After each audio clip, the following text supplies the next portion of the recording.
কবাৰ লগৰ হি নেকি কিবা বিজনেছ কৰে নেকি ছাগলী এটা লৈ নিলে আমাৰ ঘৰলে যে কবাত চেল কৰিম বুলি ছাগলী বুলি কোৱা নাই কিমান দিনৰ পৰা কয় কিমান দিন দিন যোৱা কালি আনিছে আপোনালোকৰ পিছফালে গঁৰাল দেখিছো গাহৰি কলপাত দিয়া আছে কল দিয়া আছে আমি দেখিছো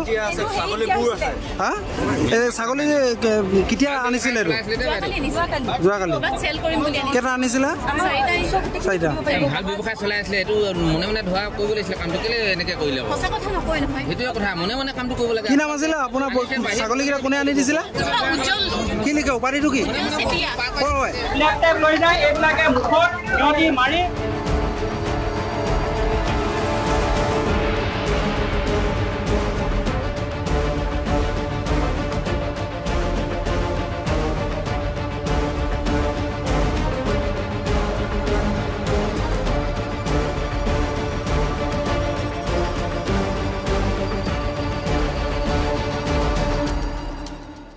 সমগ্ৰ চাবুৱা পানীতোলা লাহোৱাল দিকম আদিকে কৰি এই সমগ্ৰ অঞ্চলটোত চোৰৰ উপদ্ৰৱ চলি আছে।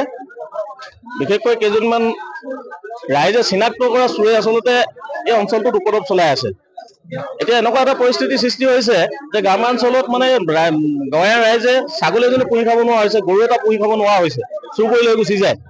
যোৱা কিছুদিনৰ আগতে মোৰ ঘৰৰ পৰা 5জনী ছাগলী চুৰ কৰি আনিছে। এই গাড়ীখন মই ধৰা পেলাইছো, ধৰা পেলাই মানুহটো ধৰা পেলাই ফটো সহ থানাত মই দি থৈ গৈছো। 2খন থানাত দিছো, মই পানীতোলা থানা আৰু চাবুৱা থানাত দিছো। তাৰ পিছতো কিন্তু কোনো ধৰণৰ পদক্ষেপ প্ৰশাসনে লোৱা আমি দেখিবলৈ নাপালো। ইয়াৰ পিছত ৰাইজে সমগ্ৰ অঞ্চলটো ৰাইজে একত্ৰিত হৈ এই চুৰকেইটাৰ পিছত লাগি থকাৰ কাৰণেই যোৱাকালি চেতিয়া পথাৰত আৰু বালিজানত এই চুৰে ছাগলী তুলি থাকোঁতে ৰাইজে দেখি খেদাখেদি কৰাৰ পিছত এই পলাই গুচি যাবলৈ সক্ষম হয়। আৰু তাত কম খেদি আজি এই ঘৰটোত আহি এই চুৰকেইটাক আমি পাওঁ গাড়ীত ছাগলী পাইছো আৰু এই ভিতৰতো ছাগলী বান্ধিব পৰাকৈ ব্যৱস্থা কৰি ৰাখিছে। আৰু এই চুৰকেইটাৰ ফলত এনেকুৱা এটা পৰিস্থিতিৰ সৃষ্টি হৈছে, যিসকল গাঁৱৰ মানুহে ছাগলী এটা, গৰু এটা বা কুকুৰা এজনী পুহি পেলাই নিজৰ পৰিয়াল পোহপাল দিয়ে, নিজৰ ল'ৰা ছোৱালী পঢ়ায়, তেওঁলোকৰ অৱস্থা দিনক দিনে বেয়া দিশলৈ ঠেলি দিছে। অকল সেয়ে নহয়, তেওঁলোকে মাদক দ্ৰব্য পৰিভ্ৰমী গাঁও বিলাকলৈ বিয়পাই দিছে। সৰু সৰু ল'ৰাই ড্ৰাগছ খায়, কানি খায়, ভাং খায়। আৰু ইয়াৰ মূলত জড়িত হৈ আছে এই গাড়ীখনৰ মালিক হয়নে নহয় নাজানো, উজ্জ্বল চেতিয়া নাম, নাহৰণি গাঁও। সি তাৰ বাপেক, তাৰ ককাইক পুলিচ প্ৰশাসনত চাকৰি কৰে, পুলিচত তাৰ ককাইক, 3টা জড়িত হৈ পেলাই য'ত ত'ত ড্ৰাগছ বিক্ৰী কৰে, ছাগলী বিক্ৰী কৰে, ছাগলী চুৰ কৰি নিয়ে। আৰু ইয়াৰ প্ৰমাণ ৰাইজে পাই থৈছে। 2 মাহৰ আগতে এই গাড়ীখনৰ ফটো আৰু নাম লগতে যিজন মানুহ উজ্জ্বল তাৰ ফটো মই থানাত দি থৈ গৈছিলো। 2খনকৈ থানাত দিছো, পানীতোলা থানা আৰু চাবুৱা থানা 2খনকৈ থানাত দি থৈ গৈছো।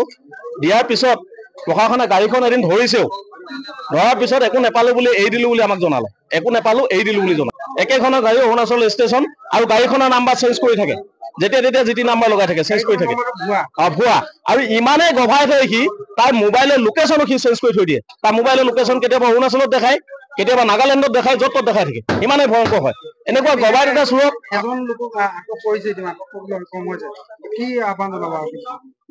চব চুৰ এজন নহয়, চুৰ যথেষ্ট কেইজন আছে।